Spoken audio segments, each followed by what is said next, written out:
by a tow strap by your neighbor, your CV axle decides to just die.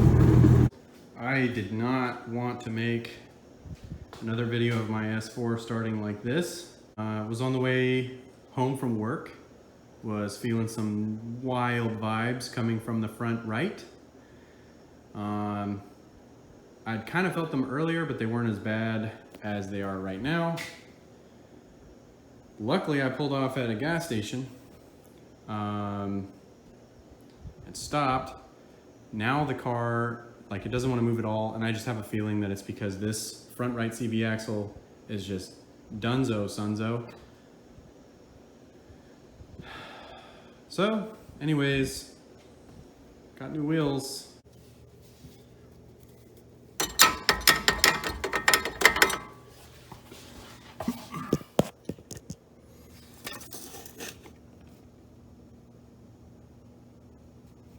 Look at these hardware that backed out. All right, so it's pretty obvious what I'm gonna be working on today. Unfortunately, the issue with the axle took funds from fun parts, but tis what it is. We've got two new CV axles for the front left and the front right. And then right here, we've got new rear window regulators, because those are dead. I figured, why not? Rock Auto has super awesome prices. And then look at this cool magnet they gave us. Not my car, but still a cool car from the same generation.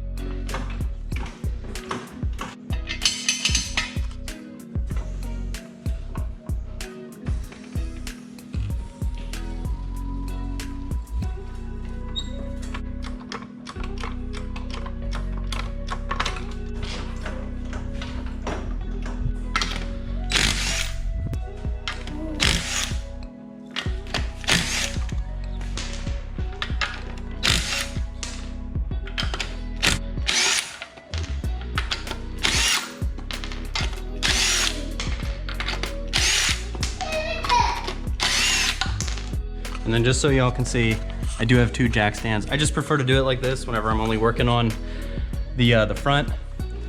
Jack it up from the rear so that I can get the front jack stand in, and then just jack it from the like the jack point / pinch weld. And then I typically go to the subframe. If you're like me and you get a little bit ahead of yourself, / it's kind of a pain in the butt to take the center caps off your wheels, it's really simple. I just have these two lug nuts to keep the rotor in place, because these two are not, like, it's not secured to the hub. So I've got the two lug nuts in place, and then I just had my wife sitting in the car, had to turn it on so that she could actually have power brakes. And we can break this bolt, because this thing is intense. I think that this gets torqued to 180 foot-pounds. So I mean, you can imagine what it takes to break this this bolt loose. Something I found that is honestly really funny is let's see that right there? Those are the bearings from my CV that have totally fallen out. Look at this. Here's one. And here's two. And if we find any more, I'll let you know. So here's what we've got remaining of our front right CV axle. You can see how this thing, I mean, it just got beat to hell. I showed you all the little ball bearings that had come out. Kind of wild. She gone. She going to the trash.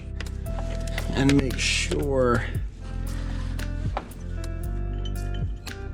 that these bolts or the threads are not stripped out. The other hardware had like totally backed out, and I don't know if that's because of the extreme vibrations that were going on. So after much trial and error and me being a simpleton, I finally figured out how I wanted to go about putting this axle in. Just had to compress the suspension a bit, and now it fits perfectly fine. So It's dirty right now because I had super greasy hands, but I went ahead and packed the engine or the car side of the CV axle. I'll be cleaning that up quite a bit prior to installing it. I use that in all of the supplied grease, so hopefully this axle lasts a while. So just a quick breakdown so that if, you know, someone in the future is doing this on their B5 S4, all you need to do is remove this bolt and then remove the 6 retaining hardware on the engine side of the CV axle, on like the transmission side, and then compress the suspension, and you should be able to pull it out no problem. It should almost fall out. And then what I've done, you can see the grooves on my jack. Be careful when you do this, obviously make sure that the car is actually supported by jack stands. And then all you need to do is compress the suspension to pretty much emulate the vehicle's ride height, and you should be good to go.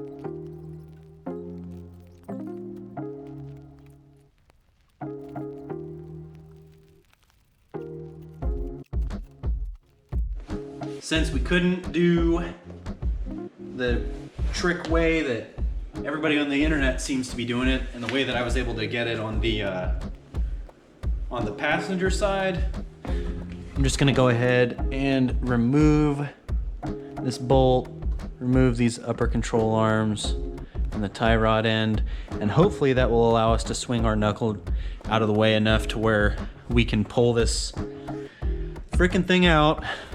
And then I'll have 2 new axles on this baby.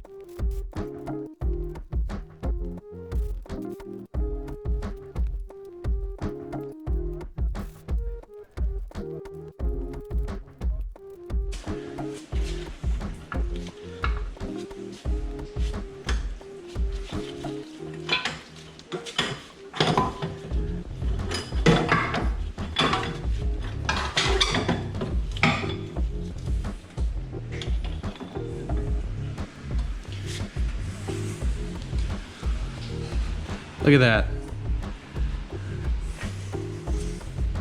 All right, now we're gonna go ahead and pack our new CV.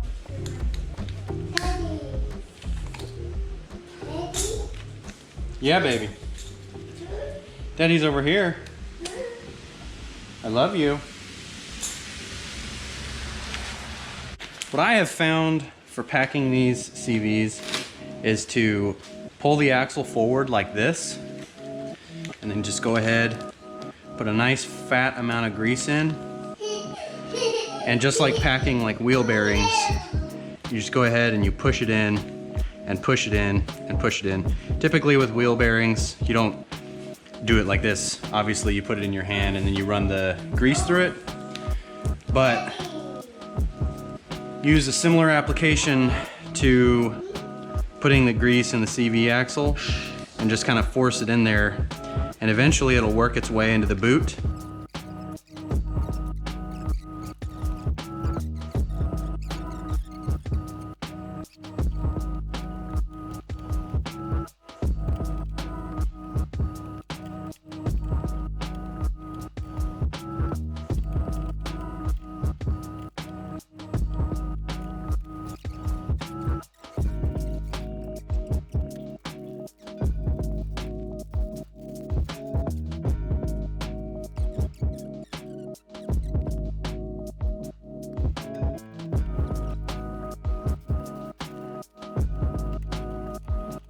So now that that is in, I'm just gonna go ahead and screw this in so that the axle is actually set in place.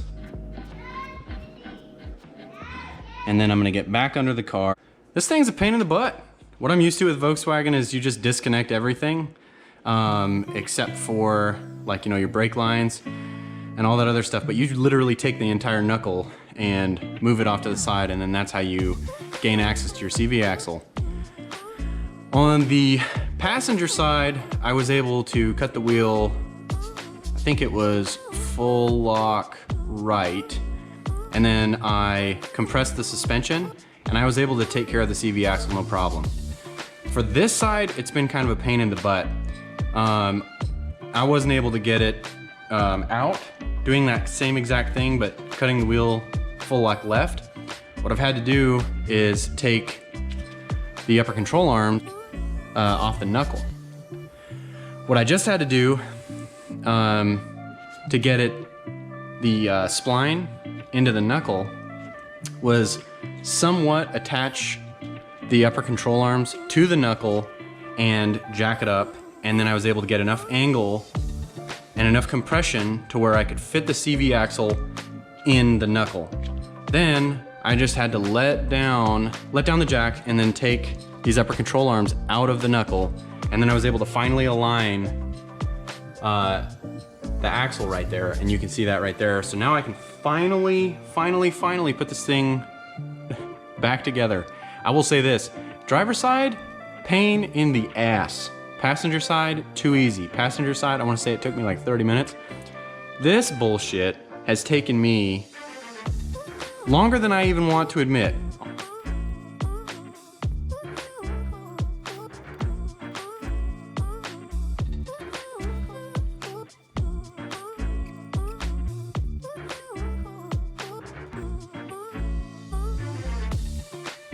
Now that those bolts are in, all of them are in, they're not torqued yet. I'm honestly gonna give them some ugga chuggas because it's my car and I feel comfortable doing that. If it was somebody else's car, I wouldn't do that. I would definitely go by the manufacturer's recommended torque. Everything is installed. I'm gonna go ahead and give the final ugga chuggas on the bolts that go to the transmission. Big thing you don't want to forget, no one should forget, by God. See all this crap?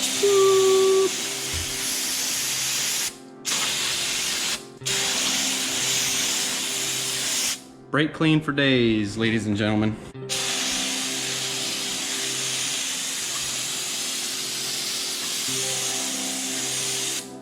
Wheels are on.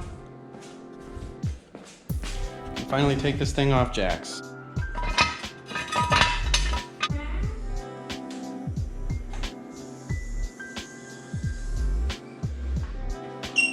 Now before I get too wrapped up with wrapping up, I'm gonna start this thing and just roll it backwards and roll it forwards, because before I actually had to push this baby in the garage. So let's just see, make sure, and voila. All right, that's cool. Cool.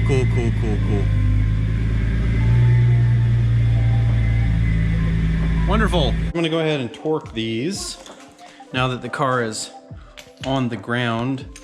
So it's kind of interesting. These are grade 8.8 bolts, which are not torque to yield bolts as far as I'm aware. And I've seen a few conflicting bits of information. The torque to yield bolts should be torqued to like 150 foot-pounds and then an additional half turn. And then as far as I'm aware, Volkswagen does have an alternate part number for a non-torque to yield bolt. And it's like 200 and something Newton meters, which is roughly around 190 foot-pounds. My little man's gonna help me out here. So I'm just gonna torque this baby to 190 foot-pounds and call it good.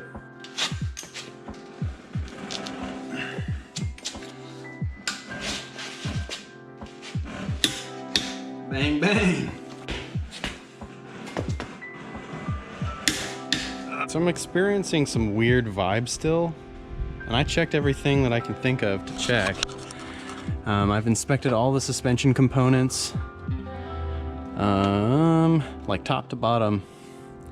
Everything I could really think of, and I'm still getting some vibes from this front right wheel. So what I'm gonna do is I'm just gonna swap the front and rear tires. This was on the rear.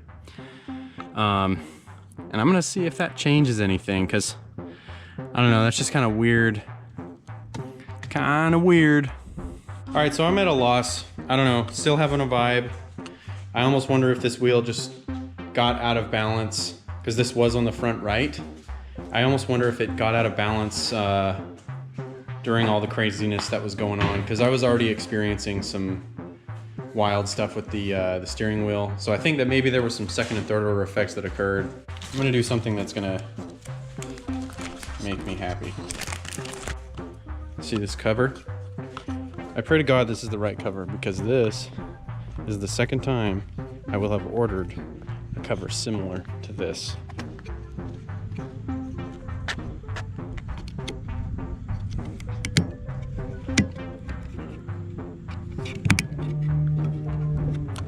My car is possessed, it's moving.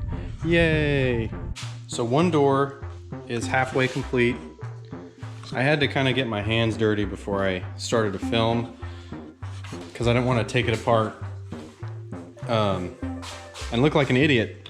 This is kind of a pain in the butt.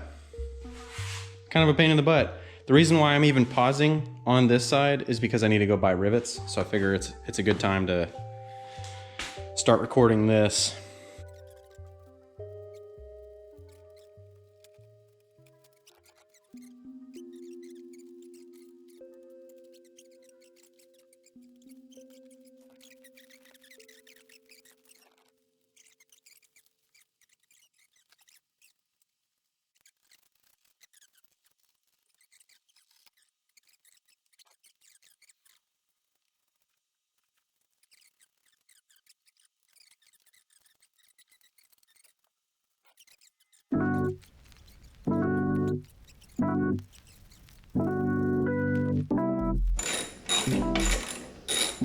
I always like to work with hand tools when doing stuff like this, because you don't want to strip something out with any kind of power tool.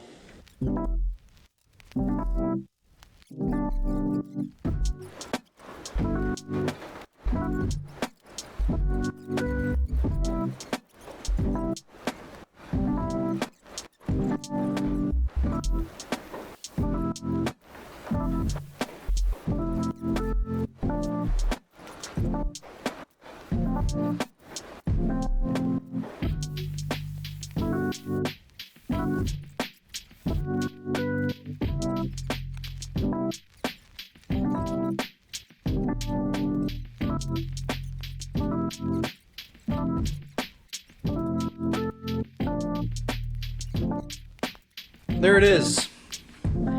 Pretty easy process. I think anybody could do this.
holding the motor in place.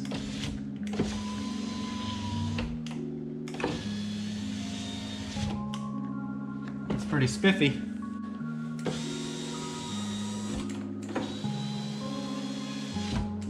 Hell yeah. All right, so I couldn't live with myself and not correct this as far as the routing is concerned. So that's been rerouted on both sides. So what I'm gonna do now is I've purchased myself a metric tap and die set, and I don't recommend doing this. The best option would be to do this while the window regulator is off of the car, but I'm not gonna do that. I'm gonna be using my drill because the tool that comes with the impact or the tap and die set won't reach because of the bars. This is an M6 by 1.0, and I am just going to chase these out.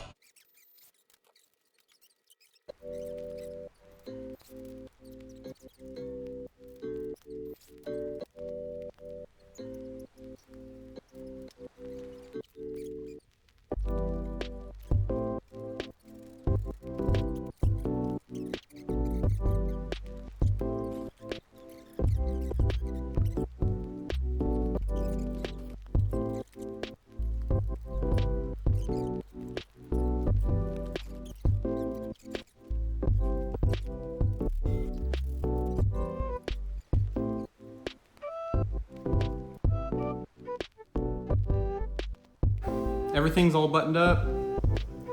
Window regulators are in, working. We've got our front axles in. Still got a weird vibe. I think next video we will fix that. I plan on doing some motor mounts, transmission mounts. Gonna convert the car to like wheel studs instead of the lug nuts, because I'm sick of fooling with all that crap. It's beyond obnoxious.